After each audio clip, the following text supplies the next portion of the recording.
सभी को नमन। आप सबका हार्दिक स्वागत है आज की इस कक्षा में। आज आपको सिर दर्द के बारे में बता रहे हैं कि इन्फेक्शन से सिर दर्द हमें हो जाता है। जैसे बुखार में होता है तो हमें बुखार कभी भी ना हो, हमें ऐसे उपाय करने पड़ेंगे।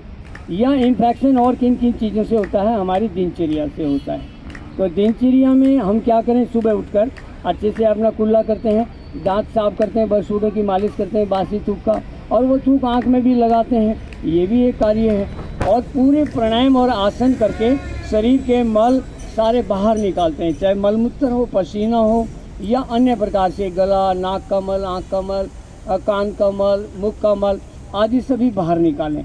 और सबसे ज़्यादा इसमें खान पान का ध्यान रखें। आपका जो समय, मात्रा, गुणवत्ता और अनुकूलता भोजन की होनी चाहिए। आप ऐसा नहीं है पूरे दिन कुछ भी खाते रहें। फास्ट फूड से सबसे ज़्यादा इन्फेक्शन होते हैं। जो आप फास्ट फूड खाते हैं ना, पिज्ज़ा, बर्गर और साथ में कैंपा कोला, सबसे ज़्यादा इन्फेक्शन उसी से होता है। आपकी हड्डियां तक गल जाती हैं और आपके शरीर में लीवर इन्फेक्शन सबसे ज़्यादा होता है, जिसमें आपको हेपेटाइटिस ABC आदि रोग लग जाते हैं। बड़ा भयानक होता है वो।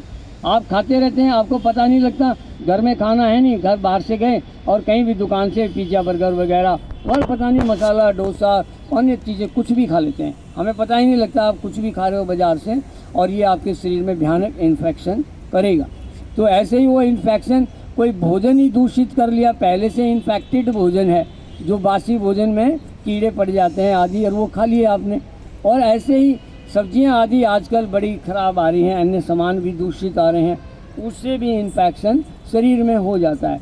लेकिन इस इन्फेक्शन से बचने के लिए प्राणायाम, व्यायाम और आसन ये आदि बहुत आपको करना चाहिए। सुबह रोज़ योग कक्षा में जाएं, प्राणायाम आसन करें। प्राणायाम में क्या आएगा, कपालभाति करें। इसमें पेट को सबसे ज़्यादा मजबूत बनाना होता है और अपनी अग्नियों को प्रज्वलित करना होता है, जिससे इन्फेक्शन ना हो। तो ये इन्फेक्शन कैसे नहीं होगा, प्राणायाम, आसन, दिनचर्या, खान पान और नीम, गिलोय, तुलसा का प्रयोग अवश्य करें। जैसे एक बड़ा सा जग ले लें और उसमें तुलसा की एक टहनी डाल दें और उस पानी को दिन भर उसी को प्रयोग करें, कभी भी इन्फेक्शन नहीं होगा। रोज़ एक गिलोय ले लें, अपने घर में कूट के गिलास में रख दें, सुबह पानी को पी लें, कभी भी इन्फेक्शन नहीं होगा। रोज़ नीम के 3 पत्ते ज़रूर खा लें, कभी आपको इन्फेक्शन होगा ही नहीं। आप इतने प्रोटेक्टेड हो जाएंगे स्वयं के द्वारा कि आपकी दिनचर्या ऐसी होगी कि अब आपको इन्फेक्शन जो भी आएगा, जो आपसे टकराएगा, बीमार आपको नहीं कर सकता वो। ऐसे ही यदि आप प्राणायाम योग करते हैं मेरी तरह, जिसमें आसन होते हैं पेट के, कमर के, हाथ के, पैर के, पूरी एक दिनचर्या, आप कोई भी वीडियो ऐसी मेरी उठा सकते हैं, उसमें प्राणायाम आसन आपको पूरे विस्तार से समझाए गए हैं। आप उन वीडियो को देखकर प्राणायाम आसन करें, कैसे कैसे करते हैं, या मेरी कक्षा में आ जाएं। तो ऐसे नहीं आ सकते तो लाइव कक्षा भी कर चलाएंगे, उसको देखेंगे, और या फिर आप वीडियो देखकर टीवी पर योग यात्रा, योग जर्नी के माध्यम से आप उसको वीडियो को देख के प्राणायाम आसन करें और अपने शरीर को प्रोटेक्ट करें। भाई यही इन्फेक्शन का सिर दर्द है। इन्फेक्शन कभी भी ना होने दें, ऐसे अपने आप को सबल बनाएं, मजबूत बनाएं। धन्यवाद। ओम।